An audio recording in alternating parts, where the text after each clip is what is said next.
Bueno, buenas tardes a todos, muy bienvenidos. Sábado invernal, con frío y con lluvia. ¿Estás por aquí ya? El tema que nos ocupa hoy es el tema de la acción social y de la Iglesia Católica en las fronteras. Entonces, lo que quería un poco es presentaros. Hoy tenemos un ponente de lujo, que es José Luis Segovia de Pie, o como le conoce todo el mundo, Josito. Él es el vicario episcopal de Acción Social e Innovación de la Diócesis de Madrid y nos viene a hablar hoy sobre la acción de la Iglesia Católica en las fronteras. Y fundamentalmente pues nos va a hablar de esto, de todo lo que él coordina de acción social y de esto y de innovación. Él es pues abogado, también administrador de empresas y bueno, pues te has dedicado prácticamente toda tu vida al tema de la acción social. Y ya sin más presentaciones, yo os pediría que las preguntas que queráis hacer las dejemos para el final de la charla. Muchas gracias. Muy bien, pues muchísimas gracias por tu presentación y muchas gracias a todos y a todas por vuestra compañía. En primer lugar, para mí es pues, un placer enorme el poder compartir este ratejo. Yo, como hay un programa en Radio Vallecas Libre que se llama Pídeme el disco que quieras y yo te pondré el que me dé la gana. Y digo, porque entonces la gente llama y dice, ponme una de los chunguitos. Y va y le pone a los Rolling Stone. Digo, yo el tema que tengo preparado es más que contaros el desarrollo, no tengo ningún inconveniente y luego si queréis lo hablamos, de lo que comprende la Vicaría de Pastoral Social. Y vamos, estoy enamorado de mi trabajo, pero pensaba compartir con vosotros un poco una reflexión sobre hacer una lectura creyente desde la doctrina social de la Iglesia de la realidad social. No es teorizar por teorizar en absoluto, sino bueno, algo que nos sirva y que sirva a, pues a un poco a la comunidad LGTBI. Yo no sé hacer las traducciones, pero seguro que vosotros y vosotras sí que desde estas reflexiones podéis hacer las traducciones a la experiencia concreta desde la realidad de la orientación sexual de cada cual. No vengo a hablar del mundo LGBT porque son los que sabéis sois vosotros, pero sí me parece que el presentaros algunas lecturas de la realidad en clave creyente, que es lo que compartimos todos. A mí me parece, particularmente yo, os hablo con toda libertad y con toda sinceridad, digo, a mí me parece que tenemos que, empezando por quien represento, dejar de obsesionarnos del ombligo para abajo y centrarnos en el corazón y centrarnos sobre todo en aliviar el sufrimiento de la gente. Yo llevo ahora 48 horas como loco porque estamos intentando y estamos consiguiendo a medias el colocar personas refugiadas que no sé qué y no sé cuántos, ver cómo las colocamos, cómo no sé cuántos, y bueno, pues lo que importa al final es cómo aliviamos el sufrimiento de las personas. Yo soy un fan de un filósofo griego nada creyente, que es Epicuro, que tiene muy mala fama en la tradición judeocristiana y que ciertamente era una persona con un componente ético, a mí me parece importantísimo, que hablaba de la modiferación y hasta de la castidad, es decir, de cómo, bueno, pues, pero lo que nos vincula a todos, más que la búsqueda del placer, decía él, es el alivio del dolor. Y yo creo que la tradición cristiana se perfectamente enraiza en que si algo tenemos que hacer los cristianos y los creyentes es tratar de aliviar el dolor ajeno. Y si algo quiere Dios es que las personas seamos dichosas, bienaventuradas y felices. Vaya, yo creo que en ese sentido la tradición cristiana no siempre la hemos vivido en ese acento desde la propia Iglesia Católica, pero es fundamentalmente teologal más que moral. Yo no estoy negando la moralidad y que no haya puntos de discusión, de debate y incluso de no acuerdo, pero el tema es un momento segundo. El momento primero es un momento salvífero, salutífero, es un momento de abrazo. Si algo hace Jesús es lo primero que hace es abrazar, querer, escuchar, acoger, preocuparse de los problemas, de las dificultades y del dolor. Y en ese sentido yo sí me siento obligado al comenzar este ratito de compartir con vosotros, primero a expresaros mi reconocimiento. Y digo mi reconocimiento no personal, sino de alguna manera institucional, pues porque yo soy consciente de que no siempre, o más bien pocas veces, en la Iglesia Católica hemos sido capaces de entender el sufrimiento, porque hemos sido parte a veces de ese germen de incomprensión, de discriminación, y hemos sido actores, no simplemente, bueno, no eran cómplices de un sufrimiento además evitable. A mí si algo me subleva no es simplemente el dolor y el sufrimiento sin más. Uno le llega un dolor de muelas y ahora estoy con otitis, me duelen los oídos, no, pues estoy no sé qué, pues ¿qué le vamos a hacer? Pues no sé evitarlo, pero hay otra parte de dolor que sí podemos evitar y que tenemos que evitar, ¿no? Y que tiene que ver con la discriminación, tiene que ver con la injusticia y tiene que ver con no hacernos cargo en el fondo del otro, no empatizar con el otro, ¿no?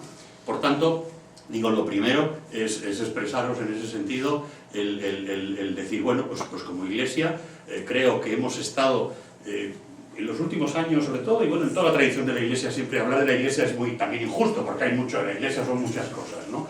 Pero hemos sido capaces de centrarnos en minorías, hemos defendido los derechos de los indígenas, de colectivos excluidos, sociales, económicos, políticos, y sin embargo, yo tengo que reconocer que hemos tenido poquísima, si no ninguna sensibilidad por las minorías con una orientación sexual diferente, o como, perdonadme que la agenda yo no la maneje, pero hablo así, más espontáneo y no me estoy buscando políticamente correcto, ni en clave LGTBI, ni en clave hetero, ni homo. Yo lo suelto y vosotros me lo traducís y me perdonáis en lo que no sea preciso.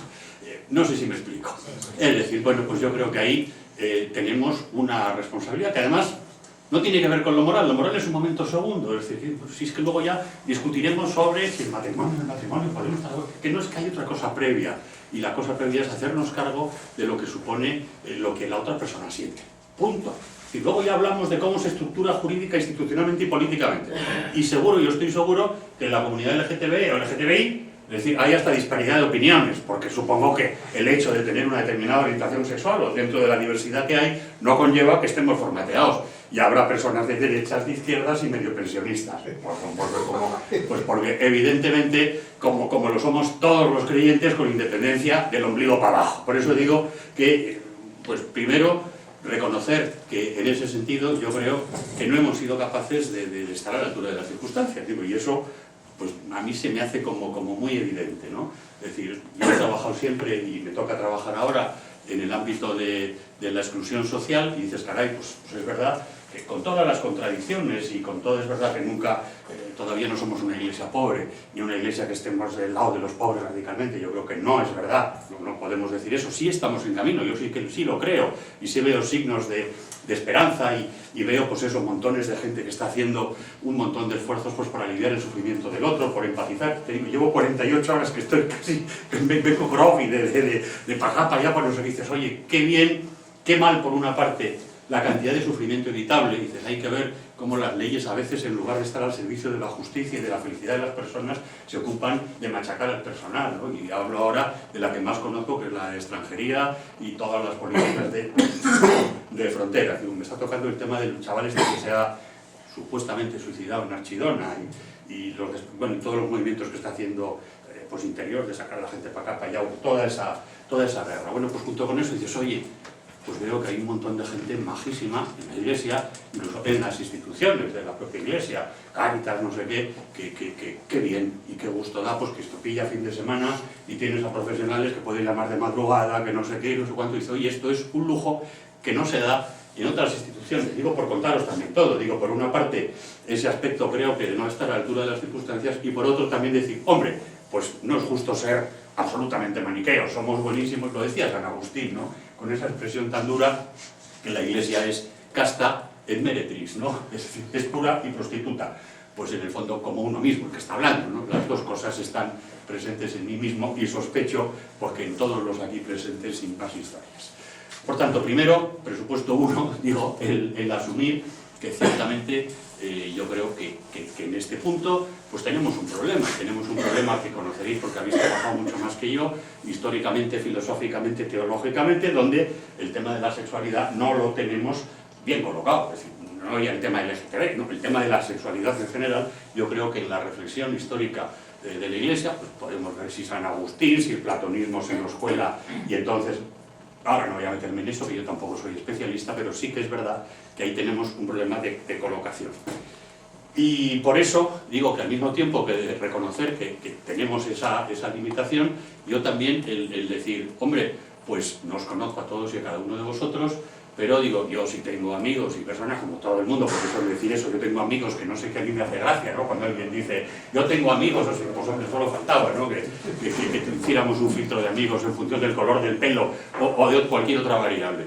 Pero sí decir que yo, digo, como Iglesia y como Iglesia de Madrid, digo, os agradezco a los que sois cristianos y particularmente a los que sois católicos, pues vuestra fidelidad para vivir la fe, a pesar de la que puede estar cayendo y a pesar de las incomprensiones, pues mutuas seguramente también en muchas cosas. Pero digo, en ese sentido, pues personas como vosotros y vosotras, que a pesar de las dificultades, de la incomprensión y de esa, bueno, pues de esa falta de empatía que hemos tenido muchas veces con el dolor ajeno en estos temas, a mí me causa de verdad, es decir, reconocimiento, maravillamiento, es decir, jo, pues esta gente, pues seguro que con un montón de rollos y porque las heridas siempre pues nos generan mala uva y nos rebelamos pues contra la Iglesia, contra Dios también, yo de vez en cuando también, o sea, no ya contra la Iglesia, sino más arriba, yo tiro más arriba cuando me enfado, pues oye, pues qué bien que a pesar de todo queráis seguir caminando y que ojalá, yo se lo pido a Dios, seamos capaces de caminar juntos. Y luego ya discutiremos otras cosas y en el café nos peleamos y no sé qué, pero sobre todo caminar juntos tratando de construir un mundo pues más feliz, donde todo el mundo encuentre sitio con independencia del ombligo para arriba y del ombligo para abajo, que yo creo que el Señor no hace tantas mediciones de zonas anatómicas, ¿no? Pues porque lo que quiere es la felicidad de las personas. Bueno, pues digo, eso como punto de partida. Mi campo donde yo más he trabajado es el campo de la enseñanza social de la Iglesia, que a mí me gusta expresar más como una lectura creyente de la realidad. ¿Y por qué digo que es importante? Pues porque yo creo que sin una lectura creyente de la realidad, sin mirar la vida, la historia, con la pupila de Dios, los creyentes nos acabamos también un poco asfixiando dentro de nosotros mismos. Yo creo que lo teologal, que es lo fundamental, luego hay un momento segundo, Benedicto XVI, en Deus Caritas lo dice muy bien, es decir, lo central es el acontecimiento salvador, el encuentro con Jesucristo. Es decir, bueno, y eso es lo fundamental. Es decir, Jesucristo se permite encontrarse con Él, abraza, y luego ya discutiremos en más cosas, pero de momento nos queremos, caminamos, participamos de un proyecto común que yo creo que es lo suficientemente apasionante como para no empezar de primeras, pues mirando con mediciones de moral. El cristianismo no es una moral, aunque tenga consecuencias morales y aunque luego podamos discutir no sé cuántas cosas morales. Es un acontecimiento esponjante en la vida de las personas. Y evidentemente las personas, con independencia de lo que pase del ombligo para abajo o del ombligo para arriba, porque unas cosas pasan para abajo y otras para arriba y en las dos direcciones, ¿no? Por tanto, digo, pues una lectura creyente nos invita a experimentar la presencia del Dios, de Jesús, en nuestra vida y en nuestra historia, y a sentirnos queridos, fundamentalmente reconocidos, animados y empujados pues a tratar de realizar el sueño de Dios en esta tierra. Y a discernirlo, que yo tampoco sé muchas veces por dónde y exactamente cómo. Reconozco que andamos a tientas, y yo supongo que todos andamos a tientas. Y desde luego también tengo otra convicción, y es que en materia de sexualidad, pensad que Freud estuvo antes de ayer, es decir, si llevamos 1.000.000 de años, no sé qué, por tanto, digo, también por entender, ¿no?, que en la Iglesia todavía nos cueste trabajo y que la sexualidad sea un misterio. Primero es un misterio, y los misterios me temo que no se resuelven, ¿no? Los misterios hay que convivir con ellos y nos problematizan en el sentido de que nos hacen interrogarnos, nos hacen bucear, nos hacen preguntarnos, pero no se resuelven definitivamente, ¿no? Y por tanto no podemos tenerlos perfectamente perfilados. Igual que el ser humano es otro misterio, o Dios es un misterio, o el amor mismo, pues es un misterio.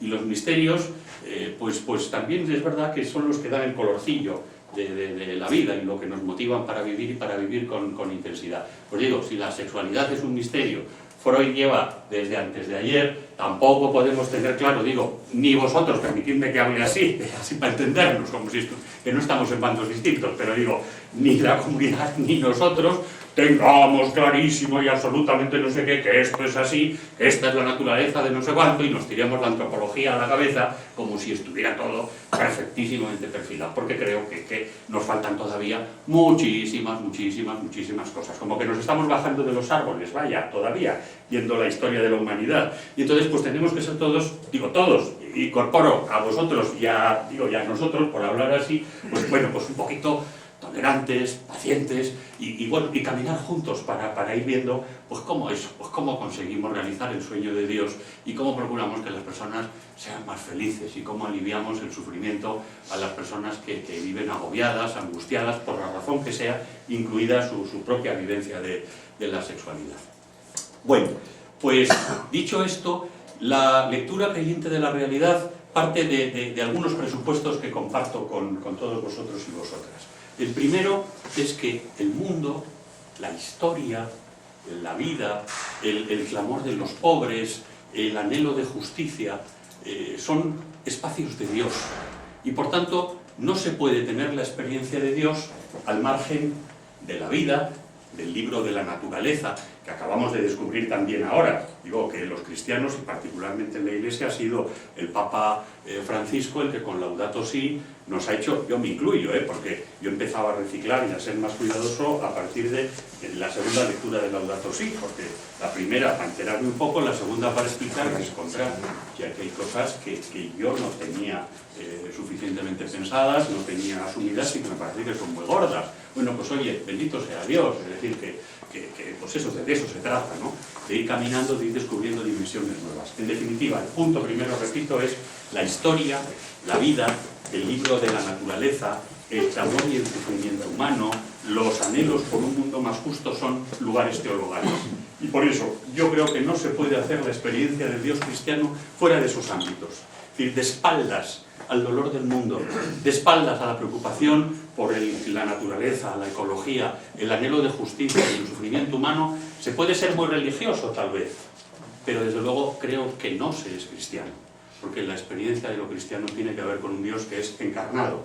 Los cristianos celebramos un Dios que es de nuestro propio pellejo y de nuestra propia condición. Acabamos de celebrar la Navidad, y la Navidad no es otra cosa que es el cariño de Dios que se compromete rabiosamente con la condición humana hasta el punto de que asume nuestras orejas, nuestros ojos y nuestro pelo y todo nuestro ser. Y tan rabiosamente que muere, porque nosotros morimos, y a todos nos joroba el tener que morirnos, la muerte como acontecimiento y el morirnos, que es el vivir cada día y que se nos caigan los dientes, los pelos se nos cambien, los cachaques, no sé qué, no sé cuántos, que es una forma de ir muriendo y eso nos joroba y es asumido en Jesús porque los seres humanos morimos. Y todavía para mí me causa más asombro porque los seres humanos desgraciadísimamente asesinamos y matamos. A mí me parece que es algo realmente un acontecimiento impresionante el decir nuestro Dios es un Dios que realmente ha asumido la condición humana en su totalidad hasta el punto de que asume lo que más rabia nos da, el morir, y lo que más niega el sueño de Dios, que es el matar.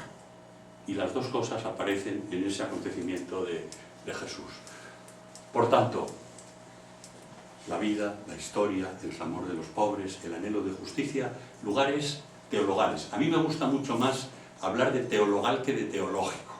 Yo soy converso, yo no he sido siempre cristiano y yo quería ser inspector de policía, luego me he dedicado a trabajar y a defender a los chavaletes delincuentes, pero uno está lleno de contradicciones, por eso no me molestan las contradicciones porque me tendría que negar a mí mismo y las entiendo con más facilidad, con lo que tiene también de problemático, porque no sabe uno muy bien a veces dónde situarse, ¿no? Pero la verdad es que en ese sentido el descubrir que dos sentimientos morales que nos han bajado de las cavernas tienen que ver con la experiencia de Dios, a mí me devuelve confianza en Dios, que a veces uno también la necesita, el decir, sé de quién me he fiado, no como teoría de rollo, sino como experiencia vital, y la confianza en los seres humanos, que cuando nos fallan, cuando nos... Mirad, esta mañana se nos ha ido un mocete que ha hecho una travesía de miles de kilómetros, que venía destrozado, que además le han dado una paliza en Archidona, en no sé cuánto, lo han traído al CIE de Aluche, se ha conseguido ponerlo en libertad, y cuando teníamos todo para tal, ha huido despavorido y obsesionado con marcharse a no sé dónde, y todo, pues porque la desconfianza tan atroz por su propio periplo, dices, qué horror, si estamos aquí para ayudarte, y le acercabas la mano y el tío con miedo de que le fuéramos, ha sido durísimo, ¿no? El decir, qué horror, cómo podemos ser los seres humanos tan salvajes, que vacunemos a los seres humanos de algo que es lo que nos da sentido, que es el dejarnos querer y dejarnos abrazar.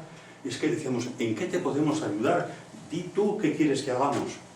Y se nos ha perdido, se ha salido corriendo, se ha ido, es decir, no ha dejado ni que le diéramos un bocadillo, ni sacarle un billete, ni acompañarle. Es decir, qué horror que este pobre, una criatura pues de 20 y pocos años, ¿no? Dices,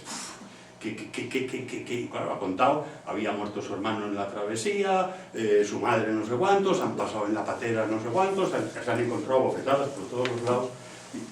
Por eso digo, necesitamos cultivar lo teologal, que nos invita a la confianza en Dios y a la confianza en los seres humanos, porque si perdemos cualquiera de las dos, nos quedamos, yo creo que cojos. Y las dos en el cristianismo están en cortocircuito, las dos se remiten continuamente, ¿no? Es decir, no podemos confiar en Dios si confiamos en los seres, sin confiar en los seres humanos, y no podemos confiar en los seres humanos probablemente si no confiamos también en Dios, ¿no? Segunda presupuesto de una lectura creyente de la realidad. Primero, ya repito, la historia de la vida, lugares de Dios y los dos sentimientos morales, que quería referirme a ellos. No miro la chuleta y por eso soy un poco más desordenado, pero así es más. Perdón, es que estoy con otitis, faringitis y no sé cuántas itis. Digo, dos sentimientos morales que tienen que ver profundamente con lo teologal, que son los que nos han sacado de las cavernas, los que nos han bajado de los árboles según a la teoría evolucionista que queráis apelar. El sentimiento de la compasión y el sentimiento de la indignación. Y son dos sentimientos sin los cuales y sin el cultivo de los cuales los seres humanos quedaríamos amputados de algo fundamental. Y de algo fundamental que tiene que ver con Dios también, y con lo humano. Gracias. La compasión, que es esa capacidad para sentirnos conmocionados por el sufrimiento de otro. Para que cuando a alguien le pasa algo, nos sentamos concernidos, nos sentamos afectados y nos sentamos llamados a acudir en auxilio. ¿Sabéis por qué las sirenas de las ambulancias o de los coches de la policía suenan así y hacen esas cositas? Porque simulan en la frecuencia el llanto de un niño. Es decir, se ha buscado que las frecuencias tengan que ver con el llanto del niño, que es lo que a los seres humanos nos pone en estado de alerta. Nos despierta la compasión para que cuando se acerque un coche de emergencia, digamos, algo pasa, ayuda, deja pasar, no molestes, no incordies, ¿no? La compasión. Y no menos importante, la indignación, que es esa sublevación, ese terremoto interior que experimentamos cuando vemos que alguien es injustamente tratado, y de eso seguramente que tenéis bastante experiencia en este ámbito y en otros. Digo, no tenéis la exclusiva, nadie tenemos la exclusiva del sufrimiento, ¿no? Que es sentirnos discriminados, humillados, maltratados, etcétera, etcétera, etcétera. Yo creo que el grito a partir del cual el ser humano cobró conciencia del alma de Dios fue: ¡no hay derecho! Es cuando un fuerte abusa de un débil de cualquier manera que sea, ¿no? La indignación. Ahora, los dos sentimientos tienen que estar en mutua relación de circularidad para no despersonalizarnos y, desde mi punto de vista, para ayudarnos a vivirlo de manera equilibrada. La compasión sin la indignación puede dar pie a un asistencialismo paternalista, y la indignación sin la compasión se puede quedar reducido a un victimismo quejica, que se politiza, se ideologiza, pero que no tiene rostros. A mí me gusta mucho la expresión esta del obispo Casaldáliga, cuando dice algo así, cito de memoria: al término de mis días, Padre, quiero presentarme ante ti con las manos vacías, pero con el corazón lleno de nombres, ¿no? Las manos vacías porque estaba sintiendo generosidad, haciéndome cargo de sufrimiento ajeno, indignándome y levantando las manos cuando había que clamar por algo, pero con el corazón lleno de nombres, ¿no? Compasión e indignación en esa mutua relación de circularidad. Segundo presupuesto de una lectura creyente de la realidad, y yo creo que seréis capaces de hacer aterrizajes con facilidad. Tengo para mí que el otro, cuanto más otro sea, más me remite a la posibilidad de acceder al misterio del totalmente otro. Es decir, que la diversidad no es un problema. La diversidad, la otreidad, hablándolo en repelente, como por así decirlo, lejos de ser un problema, es condición de posibilidad para acceder a la experiencia de un Dios que sin el otro se nos queda amputado. Del mismo modo que decía, no es experiencia del Dios cristiano aquella que se pretenda ajena a la vida, a la historia, a la preocupación por la naturaleza, al sufrimiento de los seres humanos, al clamor de los pobres por la justicia, no será experiencia del Dios cristiano. También creo poder afirmar que no es experiencia del Dios cristiano aquella que no asume la diversidad. Porque la diversidad es condición de posibilidad precisamente para experimentar a un Dios que abraza una multiplicidad y a un Dios que es en su misma identidad y la tradición cristiana trinitario. Por tanto, el otro, cuanto más otro sea, cuanto más diferente a mí sea, más me permite el acceso al misterio y a la experiencia del totalmente otro. Evidentemente se pueden hacer y podemos hacer las traducciones y consecuencias derivadas en todos los órdenes. Fijaros que, desde mi punto de vista, esta clave de la otreidad, de la importancia de la diversidad, tiene que ver con un déficit teológico. Además de la buena praxis, es necesaria una buena teoría. Y yo creo que en ese sentido la reflexión teológica, hemos tenido reflexiones sobre el Padre, sobre el Hijo, cristologías ascendentes, descendentes, para todos los gustos, pero nos ha faltado, hasta hace relativamente poco, que se ha introducido en la reflexión teológica lo que llaman el principio neumatológico, es decir, la incorporación de la tercera persona de la Trinidad. Y esto que parece una cosa abstracta y tonta, no lo es, porque el Espíritu Santo es el garante de la diversidad y el garante de la unidad.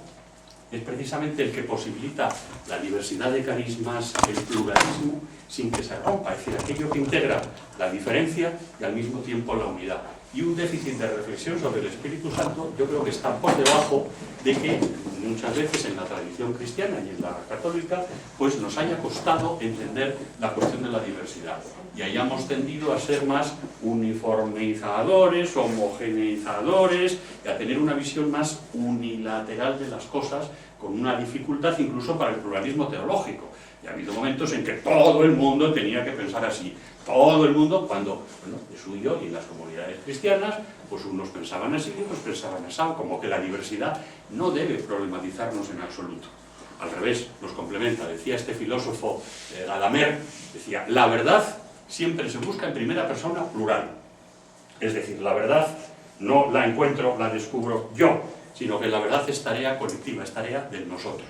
Hoy se habla mucho de las éticas deliberativas, de la necesidad de deliberar, de dialogar, a partir de, no se meten en rollos filosóficos tranquilos, pero ha habido un salto en el pensamiento importante que se produce con la filosofía del lenguaje, que nos pasa de una reflexión que habíamos centrado en el yo y en la propia conciencia, Kant, la autonomía, el sujeto, tal, a el nosotros, el giro lingüístico, Wittgenstein y compañía, es decir, el diálogo, las éticas dialógicas. O sea, supone, todavía no tenemos perspectiva para verlo, pero en los últimos años el pensamiento ha evolucionado mucho y hemos pasado de la categoría yo, pensad en el renacimiento, el ser humano así, a lo tal, la referencia al individuo, el liberalismo, etc.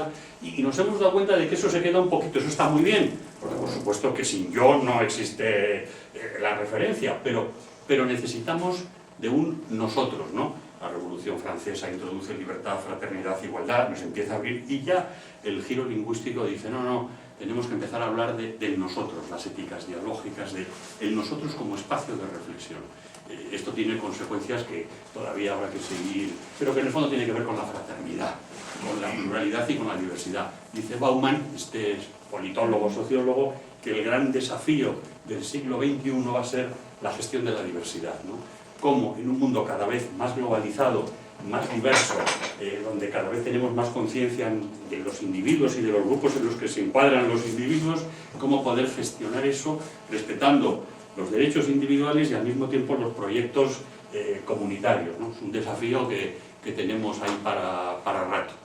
Pero vaya, a lo que yo iba, que es a la clave de la lectura creyente, segundo presupuesto, desde mi punto de vista, el otro, cuanto más otro sea, más me permite acceder a la experiencia del totalmente otro. Por tanto, desde la exclusión del otro, Desde la exclusión de la diferencia podré ser muy religioso, pero no tendré la experiencia de ese Dios que es integración, que es misterio de totalidad y que precisamente lo que hace es colocar de una manera que a mí también se me escapa, pero lo reconozco, pues las teselas múltiples y complejas de un puzzle que sospecho que de Texas para abajo nunca acabaremos de cuadrar, ¿no? Y que solo desde la otra orilla digamos, anda, pues es que esto se colocaba así, pero de momento bueno, descubrimos que el capaz de integrarlo todo es Él y que lo que tenemos que hacer es procurar, bueno, pues el ser respetuosos con la diversidad. Y el tercer presupuesto de una lectura creyente es que una lectura creyente de la realidad tiene que ser al mismo tiempo amable y crítica. Yo creo que hay que desconfiar de las lecturas a priorísticas de la realidad que van en clave negativa. Entre otras cosas porque el libro del Génesis, a modo de coda, cuando va narrando en ese itinerario tan bonito de la creación, que culmina con el hombre y con la mujer, va repitiendo, y vio Dios que era bueno, y vio Dios que era bueno, y vio Dios que era bueno. Por tanto, la bondad es un elemento constitutivo de la creación y, por supuesto, de los seres humanos.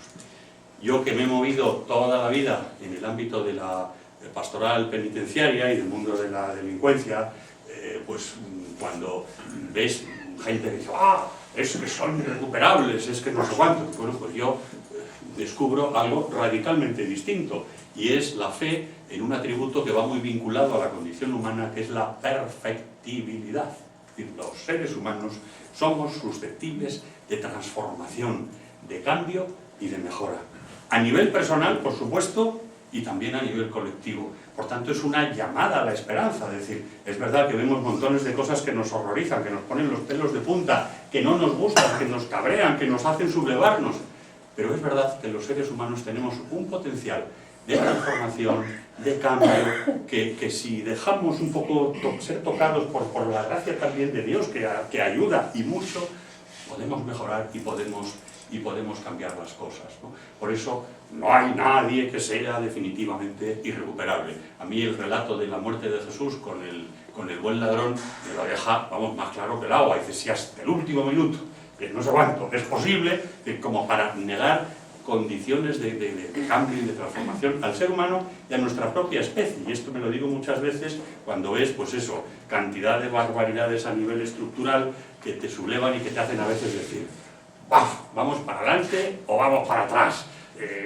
Pues no lo sé muy bien. Pero en todo caso, los seres humanos, con la ayuda de Dios y de la gracia, podemos transformarnos. Por eso necesitamos esa lectura amable. Y por eso cualquier aproximación a cualquier fenómeno humano y a cualquier realidad, o parte de la amabilidad, o es una lectura que no es una lectura creyente. A mí me llama mucho la atención, por ejemplo, el relato de Jesús con el encuentro con el joven rico, que conocéis. Pues cumplo todo, y dice, oye, vende tu riqueza y dáselo a los pobres. Dice, tururú, hasta aquí hemos llegado. Bueno, pues es lo siguiente, cuando alguien incluso se desencuentra con el proyecto de Jesús, no hay un reproche moral. Es decir, nos dice, y Jesús le miró con grandísimo cariño. No sé si me explico. Incluso cuando no hay encuentro, es decir, con Jesús jamás hay desencuentro definitivo. Por eso digo, la Iglesia, si quiere ser la continuadora de Jesús, tiene que ser una Iglesia de puertas abiertas. Con esto no estoy diciendo que vale todo, estoy diciendo que la actitud es las puertas abiertas y el abrazo como actitud primera y fundamental. Y en el relato y le miró con enorme cariño. A mí eso siempre me ha impresionado, y reconozco que yo, como no soy capaz de vender todas mis propiedades y dárselas a los pobres, a mí me reconforta un poco diciendo, bueno, pues por lo menos me sé mirado con cariño, aunque no me acerque al ideal de Jesús. Sé que incluso aunque no alcancemos las cotas y llevamos piedras en el Macuto y no seamos capaces de vivir el ideal del Evangelio de Jesús, pues seguimos siendo queridos, apoyados, animados, sostenidos, perdonados, levantados y asumidos en nuestra debilidad y hasta en nuestro pecado por el mismo Jesús. Esto a mí me maravilla de nuestra tradición religiosa. Es decir, hay dos cosas que a mí desde el punto de vista más racional, digo, pues mira, no me voy a cambiar de religión, aunque haya muchas cosas que no me gusten en la mía, no me voy a cambiar, Una es la centralidad que tienen los pobres. Digo, es que no hay ninguna tradición religiosa, no tenemos parangón en ninguna otra tradición donde los pobres sean sacralizados en el nivel en que lo hacemos nosotros. Perdón, a beber un poco de agua. ¿Cómo vamos de tiempo? Tú dame un codazo cuando... No se importa, si puedes terminar a lo mejor en 20 minutos. Sí, cállate, ya tenemos otro día. Y luego damos espacios a comentar y compartir. Me he ido. Que estaba diciendo... La centralidad de los pobres. Eso es, con las dos cosas que a mí me seducen más de nuestra tradición religiosa, y digo nuestra porque seguramente que hay personas que no son creyentes, perdonadme que os incluya a todos, pero bueno, es una forma de hablar, ¿no? De la tradición nuestra cristiana es la centralidad de los pobres, que no tiene parangón. Es decir, es que los sacralizamos hasta decir, tuve hambre, y ahí estaba yo. Es decir, es la divinización de los pobres, que eso tiene unas consecuencias que no nos tomamos en serio. Es que el pobre, que pues es verdad que en la tradición, en el mundo egipcio, Ra, el faraón, el hijo de Ra, era el protector del huérfano, de la viuda y el extranjero. Y eso el pueblo de Israel, como lo experimentó en carne propia y lo pasó muy mal, dijo, si el faraón, el hijo de Ra, es defensor del huérfano, del padre y de la viuda, ¿qué no va a ser Yahvé? Pues tendrá que ser también. Pero luego en el Nuevo Testamento Jesús dice, pues todavía más, la identificación con el huérfano, con el pobre y con la viuda, con el que tiene hambre, con el que tiene sed, con el que no sé cuánto lleva, hasta el punto de que se lo convierte en sacramento y además en juicio último y definitivo sobre la vida de creyentes y de no creyentes. Eso tiene una profundidad, una densidad inmensa. Es decir, ¿qué es juicio escatológico, religioso, o juicio final sobre los creyentes? Pero es juicio también de la dignidad con que vivimos esta vida. De manera que si vivimos al margen del sufrimiento del otro o de la otra, si estamos al margen de eso, estamos viviendo la vida con muy poquita dignidad. Es decir, no solo es el juicio escatológico último, es el juicio ya histórico de nuestra propia vida. Por eso a mí me admira en nuestra tradición religiosa esa centralidad del pobre. Y la segunda cosa que comparto con vosotros y vosotras y que a mí también me admira es que en nuestra tradición religiosa, a diferencia de otras, que no pretendo hacer ninguna comparación ofensiva para ninguna otra tradición religiosa, pero nosotros no tenemos un código de pureza, no deberíamos tener un código de pureza que exige para entrar y ser abrazado por Dios el cumplimiento de determinadas no sé cuántas, sino que aquí es, con lo que llevas en el macuto, ven y sígueme. Ven y sígueme. Y nos dice, oye, con lo que va en el macuto. Y en el macuto, pues cada uno llevamos 50.000 historias. Digo, y la orientación sexual ni es una cosa favorable ni contraria. Digo, yo te digo como lo veo. Quiero decir que eso no nos hace ni más buenos ni más malos. Es decir, que luego cada uno pues la vivirá bien, mal o regular. Que ni los heteros, por el hecho de ser heteros, son buenos y los no sé qué malos, ni viceversa. Y tampoco voy a canonizar por el hecho. Es decir, para nada, para nada. Y seguro que dentro de una orientación o de otra se puede vivir muy bien, se puede vivir muy mal o regular. Con absoluta normalidad. Pero no se nos pide para incorporarnos otra cosa que el quedar fascinados por la figura de Jesús. A mí hace poquito lo leíamos en el Evangelio de Juan, cuando dice, fueron, lo vieron y se quedaron. Bueno, pues requiere un ponerse en marcha, unir, requiere una capacidad de contemplar, el ver, y luego se quedaron. Y yo la respuesta que me doy al por qué se quedaron, pues porque estaban muy a gusto. Yo, la verdad, yo creo que si se quedaron y se dejaron llamar y convocar por el Señor Jesús, no fue por un planteamiento ético, no, pues porque estaban muy a gusto, ya está, porque se sentían muy queridos, pero decían, ¿dónde vamos a ir que más valgamos? Sí, Señor, tú tienes palabras de vida eterna, pues a lo mejor no entendemos mucho, seguro que estamos confundidos, pues somos un desastre, vivimos muchas contradicciones y hacemos muchas cosas mal, pero tú tienes palabras de vida eterna, de ti nos podemos fiar, en ti ponemos nuestra confianza y vamos a tratar de vivir el Evangelio y subir los listones evangélicos y morales al máximo que podamos, al máximo, sabiendo porque siempre el único título con el que nos dejará pasar el Señor a su reino es siervos inútiles somos, lo cual es un consuelo enorme, ¿no? De que no van a ser nuestros títulos, nuestras virtudes, a diferencia del mundo estoico, ¿no? La virtud estoica, la arete griega, exige, como el culturismo, ¿no? Un continuo y acerrado y exagerado cultivo de la virtud y una lucha contra uno mismo. Esa no es la tradición cristiana. La tradición cristiana no es la tradición de la arete y de la virtud, sino es la tradición del dejarse querer por Dios. Es una experiencia de pasividad. La virtud griega y la moral griega es de actividad, de ascetismo, de esfuerzo, de no sé cuánto. La nuestra es más de experiencia de pasividad, de ponernos a tiro del cariño, de la misericordia y de la incondicionalidad de nuestro Dios, que al final nos lleva, yo creo, mucho más lejos que de la otra manera, porque si nos fijamos en nuestra fuerza y en nuestro no sé qué, al final es muy limitadita y muy tal. Pero si nos dejamos querer por Dios, nos dejamos tocar por su cariño y por su gracia, vamos a ir siempre mucho más allá y mucho más esponjados y mucho más relajados y mucho mejor, ¿no? Bueno, amable. Y en segundo lugar, crítica. Porque digo, el que sea amable no quiere decir ser ñoño ni tonto. Es decir, las cosas, o sea, yo no creo en el relativismo. Las cosas no son, es igual lo bueno que lo malo, en absoluto. Es decir, hay cosas buenas y hay cosas malas, y hay unos listones en el Evangelio que nos tocan las narices a todos. ¿Qué le vamos a hacer? Y que nos hacen ver que estamos continuamente en contradicción y que lo que nos plantean, pues no llegamos. Y no nos es lícito decir, pues como no me gusta lo rebajo. Bueno, pues ahí, en esa tensión y en esa mediocridad asumida, pues vamos viviendo. Por eso, el ser amable no quiere decir que no sea crítica y que no sepa discernir el trigo de la paja y que no haga una lectura penetrante sobre la realidad que vaya más allá de las apariencias, que no se quede en las formalidades, que bucee en el hondón del corazón humano, que desentrañe los complejos mecanismos que están muchas veces por debajo de una realidad que se nos presenta de manera muy simplona y que tiene elementos económicos, políticos, culturales y sociales de toda índole. Por tanto, amable y crítica. Y por concluir estos presupuestos de la lectura creyente, repito, el primero, la historia, la vida, el clamor de los pobres, lugar de Dios. El segundo, la diversidad, la otreidad, es no una dificultad, no un problema, sino condición de posibilidad de la experiencia de Dios. La tercera, necesitamos dotarnos de una mirada amable, acogedora, empática, al mismo tiempo crítica, y por eso digo, no es ñoña, no es tonta, no es relativismo.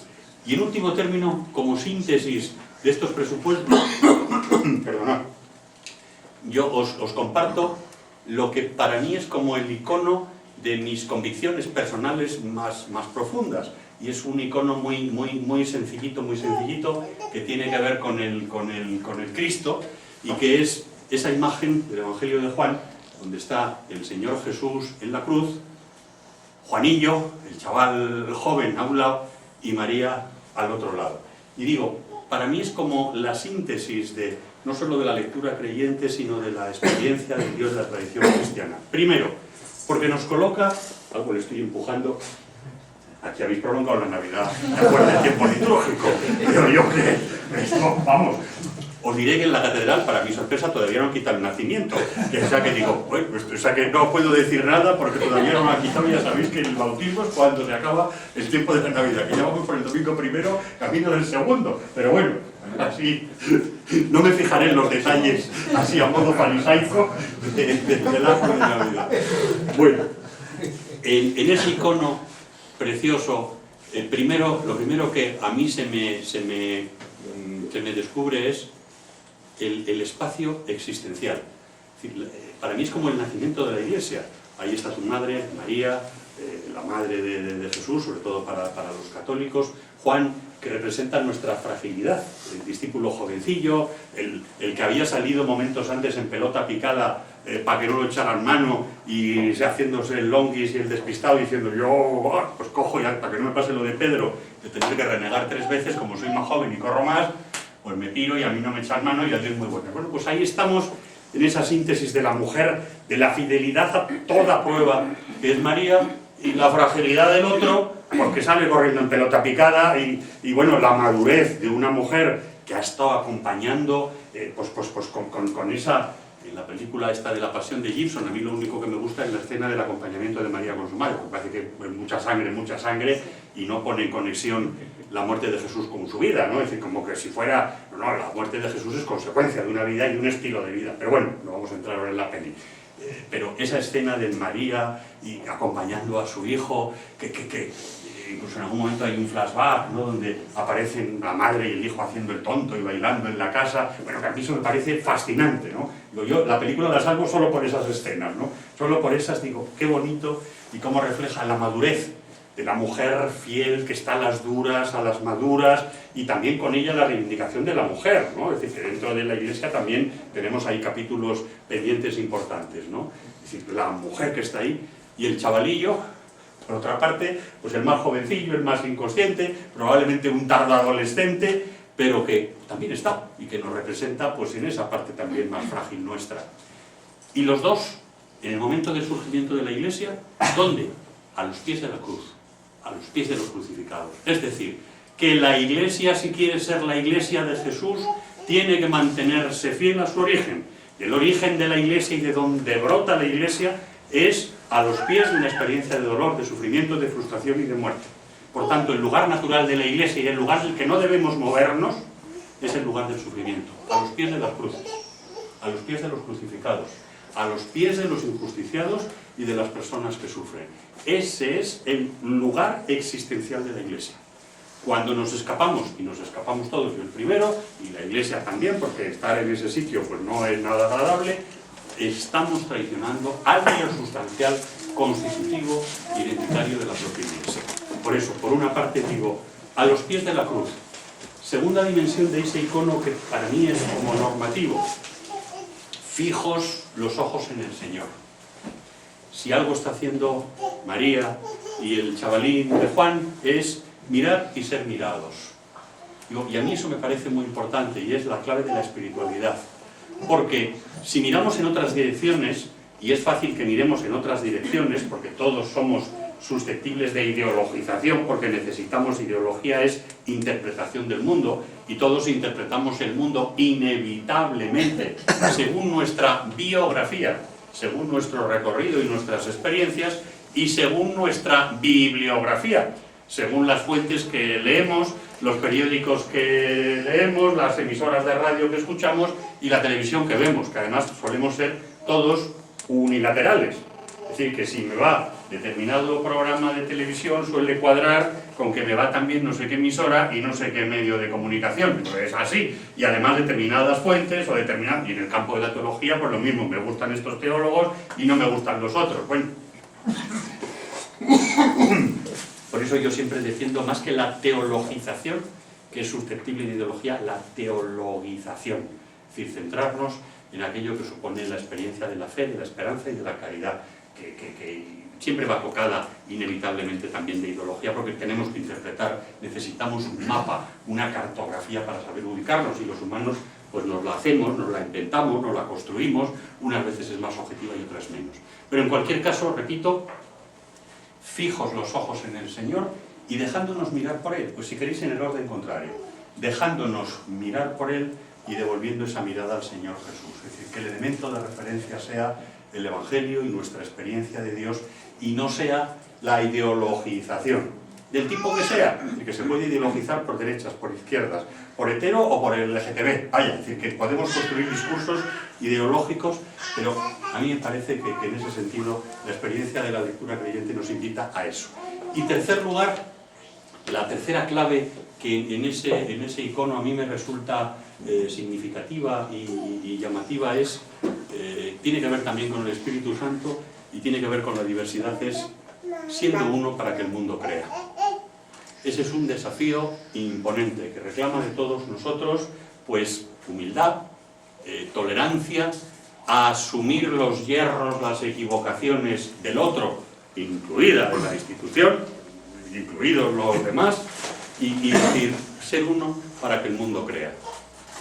Yo tengo para mí que si en algo hemos fracasado, una de las cosas que llevo yo, luego si en el diálogo os apetece, os comento también cosillas que me toca animar y tal, una de las cosas que llevo es un grupo de comunión eclesial.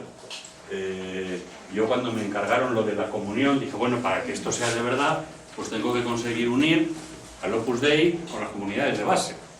Sí, claro, si no, no tiene gracia. O sea, digo, esto, si buscamos la comunión y el diálogo, a mí juntar a, yo qué sé, las comunidades de base con los Óscar Romero y con los cristianos en el PSOE, pues digo, la gracia está en que se junten los cristianos en el PP y los gitanos en el PSOE o en Podemos, digo, no sé si me explico, pero si no, no tiene esto gracia ninguna. Yo para ese viaje, bueno, y oye, pues dije, vamos a ser audaces y lo hicimos. Y la verdad es que la experiencia está resultando muy hermosa y muy descolocante, porque a priori pensaríamos que está abocada al fracaso. Pues no, porque lo que planteamos es, oye, vamos a juntarnos ¿a qué? ¿A hacer algo juntos? Pues de momento eso está muy verde. Tenemos análisis de la realidad completamente divergentes, metodologías distintas, acentos y presupuestos diferentes, y aquí no nos vamos a entender, ni a coordinarnos ni para nada. Pero si somos capaces de juntarnos para ponernos a la escucha de la palabra y luego compartir desde las limitaciones de cada uno y desde las vulnerabilidades de cada uno nuestras flaquezas y nuestras debilidades. Ahí sí nos podemos encontrar.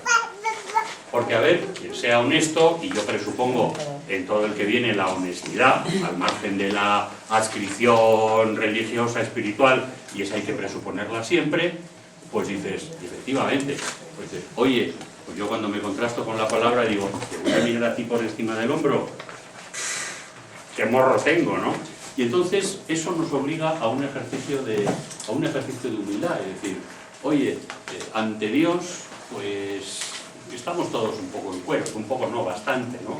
Y por tanto eso nos hace aliviar la presión ideológica sobre el otro que no piensa como yo, o que me siento rechazado por el otro, y estoy poniendo ejemplos, pues digo, de comunidades de base y el Opus Dei, que comprenderéis que no son precisamente en teoría dos cosas que se junten. Bueno, pues es posible cuando nos ponemos en contraste con la palabra de Dios, encontrarnos y compartir cada uno de nosotros nuestras contradicciones. Y al compartir las contradicciones y las miserias, oye, se produce el encuentro. Porque resulta que no son tan distintas. Y decían, y me voy callando yo antes de que me calle la paella, estamos arreglados.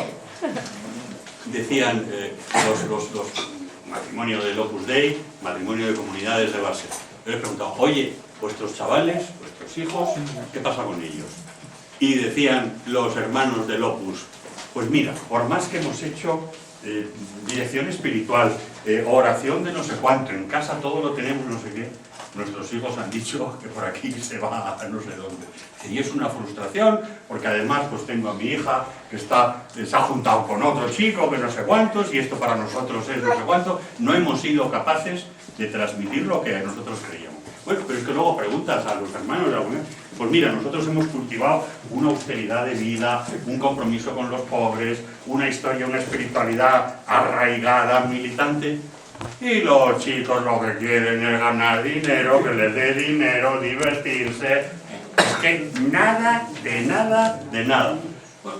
Y decíamos, oye, ¿no nos habrá faltado que todos hemos puesto pasión en la evangelización y tal, pero nos ha faltado ese componente tercero de ser uno para que el mundo crea?